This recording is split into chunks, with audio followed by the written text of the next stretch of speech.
and welcome to a junior Sunday school class called Jade Jam. We love to have acronyms for our class and we have to be creative every year.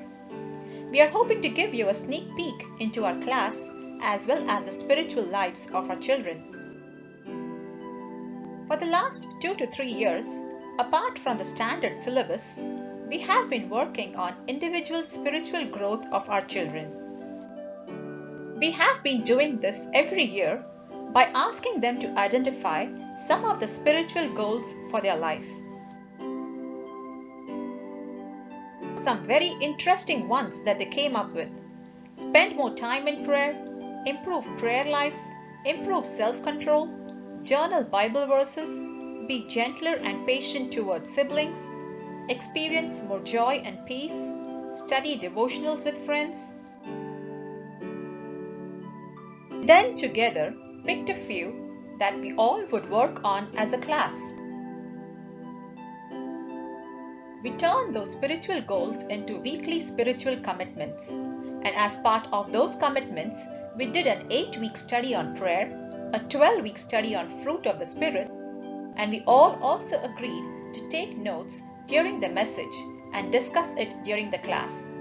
So, if you've noticed your children taking notes this year, it was due to this weekly commitment we had. And of course, all this was followed up with a spiritual accountability.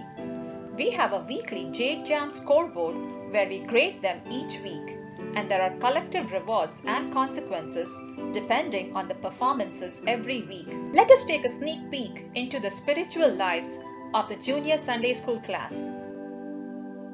Listen to what they learned from the study on prayer. During my study on prayer, it has helped me improve many parts of my prayer life. One of the things I learned was a method called ACTS, which stands for Adoration, Confession, Thanksgiving, and Supplication. Gave me more insight on what to pray for other than my own wishes.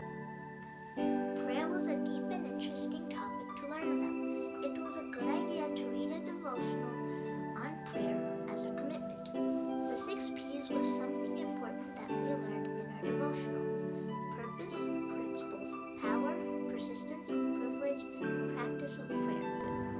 Usually we tend to use more supplication in our prayers, but with this method I learned that we should adore Him, we should confess of our sins and ask for forgiveness, we should thank Him for everything that we already have too, and then we should go with what we want for supplication. And overall gave me more insight on how valuable prayer is and that we shouldn't take it for granted. Trying to pray what I learned encouraged me to grow stronger in faith and feel open to Christ more.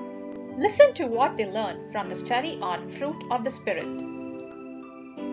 This year for Sunday school, my commitment was to do a study on the fruit of the Spirit, and my goal was to apply it into my daily life. The 3 that spoke out to me the most was joy, peace, and patience. 3 of the fruits that I learned most from this year was love, goodness, and gentleness. Out of all the commitments that we did, the study on the fruit of the Spirit impacted me the most. We studied each fruit of the Spirit in depth, but I learned the most from kindness, self-control, and faithfulness. At times, I needed to be more joyful, more peaceful, and more patient with my siblings. But the more I studied the fruits of the Spirit, the more I changed. I've noticed a better change in my life and noticed how I became a better person while applying these into my daily life. Something that I learned about gentleness is that we should be gentle with one another, and that takes great strength and self-control. When I studied faithfulness, I was reminded that God always kept His promises, and He was very faithful to us, and how we should be faithful to Him.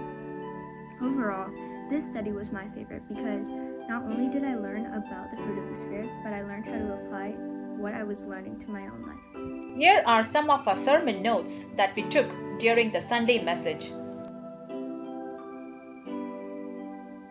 Listen to how taking sermon notes every Sunday helped in their lives. So, with my commitment this year, it was to take sermon notes, and another thing we had to do in Sunday school was to have a goal, and my goal was to apply them in my the sermon notes in my everyday life. And when I would take the sermon notes home with me, I would look more into detail about what they had to say. And sometimes I felt like my notes were talking to me in a sense, like God was talking to me through the sermon. And yes, we made full use of our writing wall.